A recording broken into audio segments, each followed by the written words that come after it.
کہ حضرت ابو طلحہ رضی اللہ تعالیٰ عنہ کو ایک مرتبہ ایک سفر درپیش ہوا. اب اس سفر کی تیاریاں جاری تھیں کہ حضرت ابو طلحہ رضی اللہ تعالیٰ عنہ کا بیٹا بیمار ہو گیا. اتنا سخت بیمار کہ حضرت پریشان ہوئے. اب سفر بھی دین کی وجہ سے تھا، ایک بیٹے کی بیماری تھی، ایک دین کا تقاضا تھا. اب حضرت نے دین کے تقاضے کو مد نظر رکھتے ہوئے اپنی بیوی، اپنی زوجہ محترمہ حضرت ام سلیم رضی اللہ تعالی عنہا سے کہا کہ آپ میرے اپنے بچے کا خیال کرنا، ہمارے بچے کا اچھے سے خیال کرنا، میں واپس آ کر پھر اس کو دے دوں گا. سفر میں چھوڑا کہ دین کی وجہ سے تھا. دین مقدم ہے، دین کی بات پہلے ہے، دین کا حکم پہلے ہے، دین کا تقاضا پہلے ہے، باقی معاملات بعد میں ہے. اللہ کی قدرت یوں کہ جس دن حضرت ابو طلحہ رضی اللہ تعالیٰ عنہ کی واپسی کا دن تھا، اسی دن شام کے وقت حضرت ابو طلحہ رضی اللہ تعالیٰ عنہ کا بیٹا حضرت ابو طلحہ تشریف لائے. شام کے وقت بیوی سے کہا، آتے ہی سلام کیا تو کہا بیٹے کا کیا حال ہے؟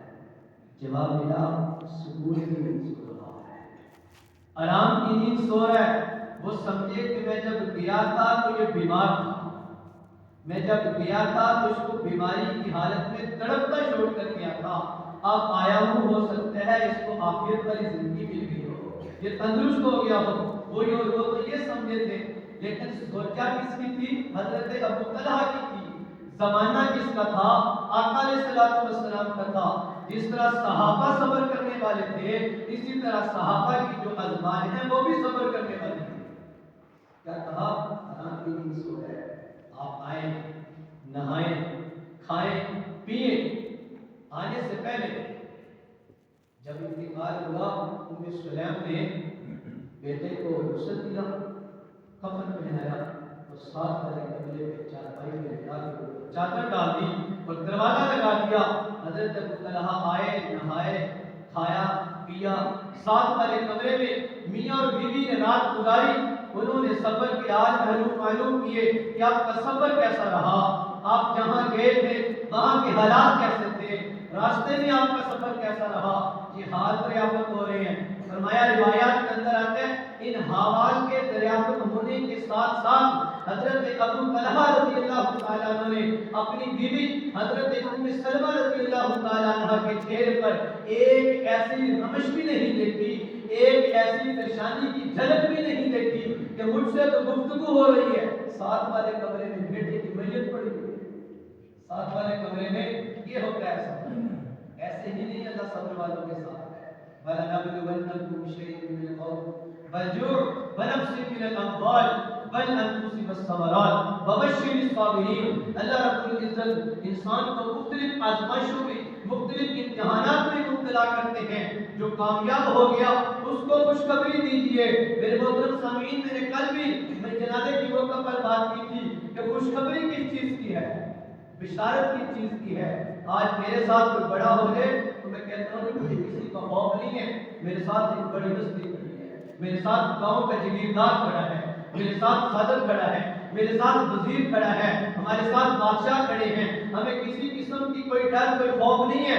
میرے بھائیو، جو صبر کرتا ہے اس کے ساتھ اللہ کی ذات ہے، اور جس کے ساتھ اللہ کی ذات ہو اس کو دنیا و ما فیہا کی کوئی تکلیف بھی کچھ کر نہیں سکتی، کوئی نقصان پہنچا نہیں سکتی۔ صبح ہوئی، حضرت ابو طلحہ رضی اللہ تعالیٰ کہنے لگے اٹھا نہیں، چلو ایسے کرتا ہوں کہ ایک کام یاد آ گیا، وہ کام کر کے واپس آ جاؤں۔ بیوی نے کہا کیا ہے وہ کام بعد میں کر لینا، پہلے یہ بتائیے کہ ایک ہمسایہ ہے، اس ہمسائے کو کوئی سفر درپیش ہوا، اس نے اپنی ایک قیمتی چیز کسی دوسرے ہمسائے کے گھر بطور امانت رکھوائی، بطور امانت رکھوائی، وہ چلا گیا۔ جب وہ واپس آیا اس چیز کے مالک نے اپنے اس ہمسائے سے کہا یار میں نے تیرے پاس ایک قیمتی چیز بطور امانت رکھوائی تھی، مجھے واپس کیجیے، مجھے وہ واپس کیجیے۔ آگے سے وہ کہتے ہیں وہ تو میری چیز ہے، میں تو اس کا مالک ہوں، وہ تو میرے قبضہ میں ہے، آپ دیکھ لیں میرے پاس ہے، لوگوں سے پوچھ لیں، مالک تو میں ہوں۔ اب لوگوں کو کیا پتا کہ اصل میں مالک کون تھا؟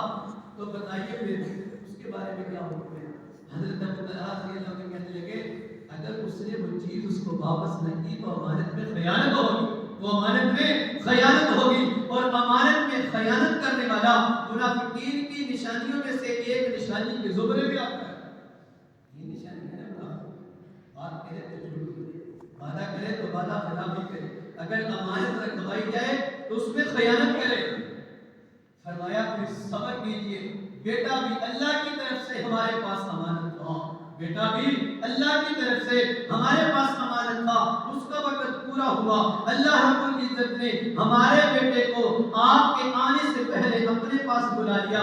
حضرت ابو طلحہ رضی اللہ تعالیٰ عنہ کی آنکھوں سے آنسو جاری ہوئے اور ساتھ فرمایا انا للہ و انا الیہ راجعون۔ اسی کو کہتے ہیں رضا بالقضاء، اسی کو کہتے ہیں رضا بالقضاء، کہ اللہ رب العزت کے فیصلے پر راضی ہونا۔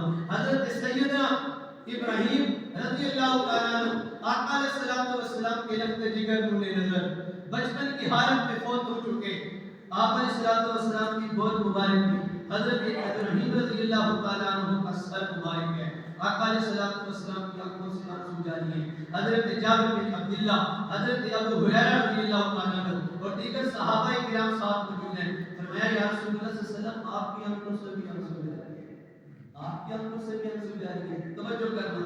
آقا علیہ الصلوۃ والسلام نے فرمایا ہاں میں بھی آپ ہی کی طرح بشر ہوں، لیکن آپ کیسا نہیں، آپ ہی کی طرح بشر ہوں تو میں انسانوں سے اعلیٰ انسان ہوں اور بشروں سے اعلیٰ بشر اور افضل ہوں. مجھے بھی تکلیف ہوتی ہے, مجھے بھی صدمہ ہوتا ہے, لیکن میں وہی بات کہتا ہوں جو اللہ رب العزت نے کہنے کا حکم دیا کہ رضا بالقضاء انا للہ و انا الیہ راجعون. انا للہ و انا الیہ راجعون. میرے محترم سامعین, عرض کرنے کا مقصد یہ ہے کہ اللہ رب العزت کے فیصلے اٹل ہوتے ہیں اور برحق ہوتے ہیں.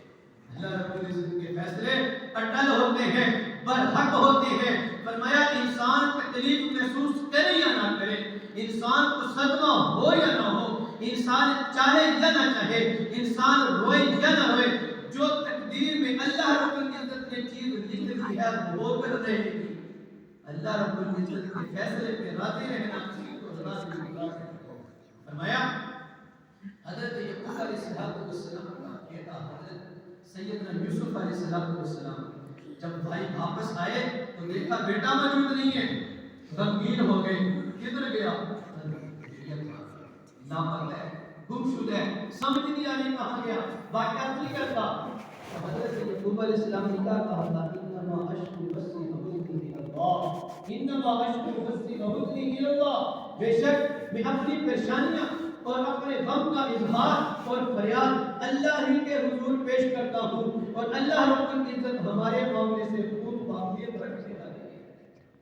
فرمایا انما اموالکم واولادکم فتنہ واللہ عنده اجر عظیم. یہ اموال, یہ اولاد, یہ آزمائش ہے انسان پر, یہ آزمائش ہے انسان پر, اور اللہ رب العزت کے ہاں بہت بڑا اجر ہے, اجر عظیم ہے. کس طرح آزمائش ہے؟ انسان مال کی خاطر سب کچھ کر دیتا ہے, نہ حلال کی پرواہ, نہ حرام کی پرواہ, نہ اللہ رب العزت کے حکموں کی پرواہ, نہ احکامات خداوندی کی پرواہ, نہ اقدار صلوات و سلام کے طریقے کی پرواہ. بس کی یہی خواہش ہوتی ہے کہ کہیں نہ کہیں کسی نہ کسی طریقے سے کسی نہ کسی زمرے میں وہ مال میرے ہاتھ لگ جائے. فرمایا اولاد کی خاطر انسان نہ دھوپ دیکھتا ہے, اولاد کی خاطر انسان نہ چھاؤں دیکھتا ہے, اولاد کی خاطر انسان نہ دن دیکھتا ہے, نہ رات دیکھتا ہے, نہ سردی دیکھتا ہے, نہ گرمی دیکھتا ہے. کبھی کبھی اولاد کی خاطر اگر حکموں کو فراموش کرنا بھی پڑے تو فراموش بھی کر دیتا ہے کہ میری اولاد خوش ہو جائے, اس کو تکلیف نہ ہو. فرمایا یہ اولاد اس لیے آزمائش ہے کہ اولاد کی خاطر انسان مقامات خداوندی کی طرف توجہ نہیں دیتا. کبھی اولاد کی خاطر انسان کو نماز کی فکر نہیں ہوتی, کبھی اولاد کی خاطر انسان کو اپنے اعمال کی فکر نہیں ہوتی, کبھی اولاد کی خاطر انسان کو اللہ اور اس کے رسول علیہ السلام کے طریقے کی فکر نہیں ہوتی. فرمایا اسی اولاد کی خاطر دن رات ایک کر دیتا ہے, اس لیے آزمائش. واللہ عنده اجر عظیم. فرمایا اللہ رب العزت کے ہاں بڑا اجر عظیم ہے. قیامت والے دن فرمایا نہ اولاد کام آئے گی نہ مال کام آئے گا. یوم لا ينفع مال ولا بنون, اس دن نہ مال کام آئے گا نہ اولاد کام آئے گی الا من اتى الله بقلب سلیم. اس وقت کیا چیز کام آئے گی؟ فرمایا اس وقت ایک فرما بردار دل کام آئے گا, وہ دل کام آئے گا, سلامتی والا دل کام آئے گا. مفسرین فرماتے ہیں پھر کیا بچے, جب مال بھی کام نہیں آئے گا پھر کما کیوں رہے, پھر خرچ کیوں کر رہے ہیں؟ جب اولاد ہی کام نہیں آئے گی پھر سب کچھ اولاد کی خاطر قربان کیوں کر رہے ہیں, سب کچھ اولاد پر لگا کیوں رہے ہیں, شب روز اولاد کی فکر کر کیوں رہے ہیں, اولاد کو مقدم رکھ کیوں رہے ہیں؟ فرمایا مال وہ کام نہیں آئے گا یا اولاد وہ کام نہیں آئے گی یا ہر مال ہر کام اولاد کام نہیں آئے گی.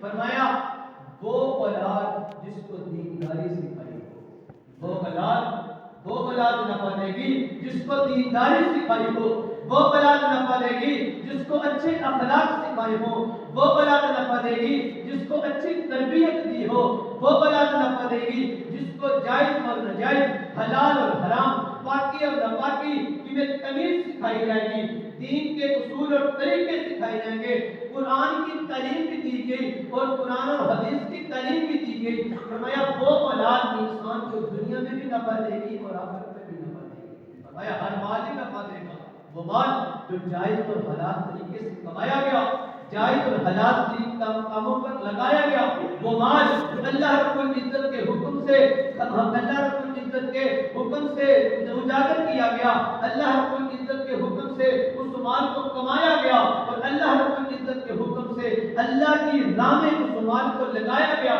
فرمایا یہ مال قیامت والے دن کام دے گا۔ کیوں؟ میں ایمان والے کی چار نشانی ہے، من حب للہ وابغض للہ واعطى للہ ومنع للہ فقد استكمل الایمان۔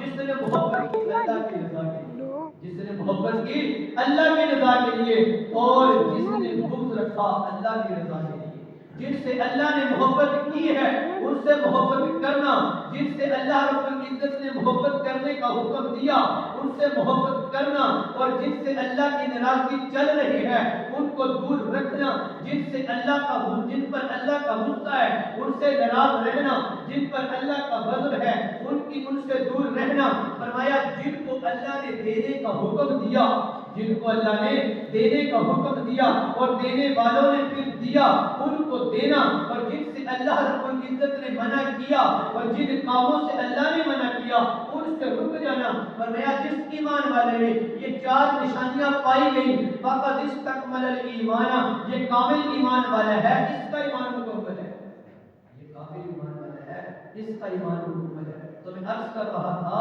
کہ اپنے غم اور اپنی پریشانیوں کا اظہار ہم اللہ رب العزت کے ہاں کرتے ہیں اور اللہ رب العزت معاملے سے خوب واقف ہیں۔ تو عرض کر رہا تھا کہ ہر مال ناکامی کی طرف نہیں لے کر جائے گا، ہر اولاد ناکامی کی طرف نہیں لے کر جائے گی۔ جو مال اللہ رب العزت کے حکم سے حاصل کیا اور اللہ رب العزت کے حکم سے حاصل کرنے کے بعد اللہ کے حکم سے لگایا، وہ مال دنیا میں بھی نفع دے گا، آخرت میں بھی نفع دے گا۔ وہ اولاد جس کو دینداری سکھائی، جس کو اولا، جس کو مقدم، جس کو پہلی سیڑھی پر جب اولاد نے قدم رکھا اس کو قرآن کی تعلیم دی، حدیث کی تعلیم دی، دین کی تعلیم دی، اللہ کے نبی علیہ الصلوۃ والسلام کے احکامات کی تعلیم دی، فرمان کی تعلیم دی۔ فرمایا یہ اولاد دنیا میں بھی نفع دے گی، آخرت میں بھی نفع دے گی۔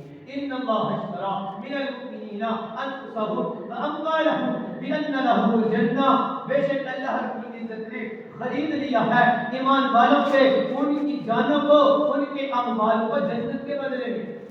یہاں مال دے کر چیزیں خریدی جاتی ہیں، نہ کہ پیسہ خریدا جاتا ہے، پیسہ دے کر چیزوں کو خریدا جاتا ہے۔ اللہ رب العزت مال لے کر، اللہ رب العزت جان لے کر بدلے میں جنت دے رہے ہیں۔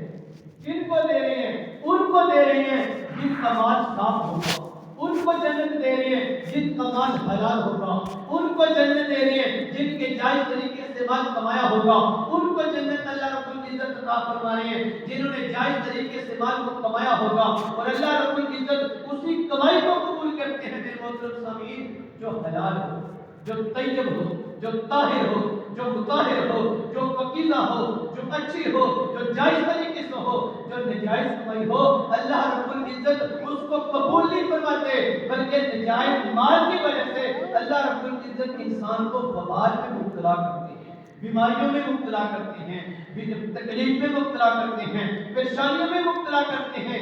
انسان نے پھر جیسے مال کمایا ہو اسی راہ پر انسان مال لگانے پر مجبور ہو جاتا ہے۔